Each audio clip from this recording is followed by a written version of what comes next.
The Darth Vader issue of Age of Rebellion was the final issue of its run. Written by Greg Pak, it takes a look into Vader during his early days as Palpatine's apprentice, learning to adjust balancing the Emperor's goals and desires with his own.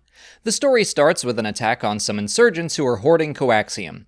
Vader flies in and destroys everything, not overly concerned with the mission's success. I think at this point he's still just filled with hate and rage and just wants to destroy. We're still early enough in the days of the Empire that Venator-class Star Destroyers and V-Wings are being used, and I thought it was a nice touch that Vader is still flying the starfighter he had in Charles Soule's Darth Vader comic. Palpatine seems kind of amused with Vader's recklessness, but ultimately puts him in his place and demands that his apprentice follow the will of the governor of the sector.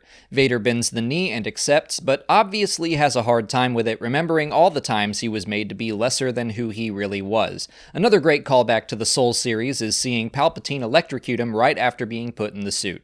The Imperial Governor takes to his new privileges enthusiastically, sending Vader into impossible situation after impossible situation, doing his best to get the Emperor's attack dog killed.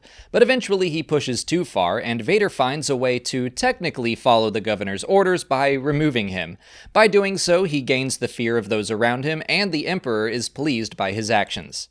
That immediately made me think of The Nature of the Sith and Kieran Gillen's Darth Vader comic. When the Emperor introduced some potential replacements for Vader, he set up a kind of competition for all of them. They were each given individual tests, and the Emperor demanded that they not kill each other, or at the very least make sure he doesn't find out if they do. In the Darth Bane trilogy of books, the Sith Academy was set up in a very similar way. The students were not allowed to openly kill or sabotage one another, but if they were able to do so without being caught, it was encouraged. I think Vader's illustration of the nature of the Sith is a pretty good illustration of the nature of the dark side as well. Technically, Vader follows the Governor's orders, but in the process, he gets the Governor killed. The dark side will also provide those that follow it with what they desire, but at a steep cost. It's kind of a monkey's paw thing. Be careful what you wish for because you just might get it.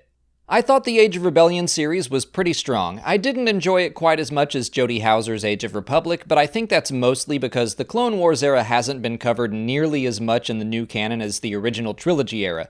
For example, we have had a ton of Vader stories since the canon reset. I liked what this latest issue had to say about the character, but I appreciated that Age of Republic was able to explore some characters we just don't get to see as often. But I thought Greg Pak did a good job with the writing, and I think he'll handle his upcoming run in the main Star Wars line very well.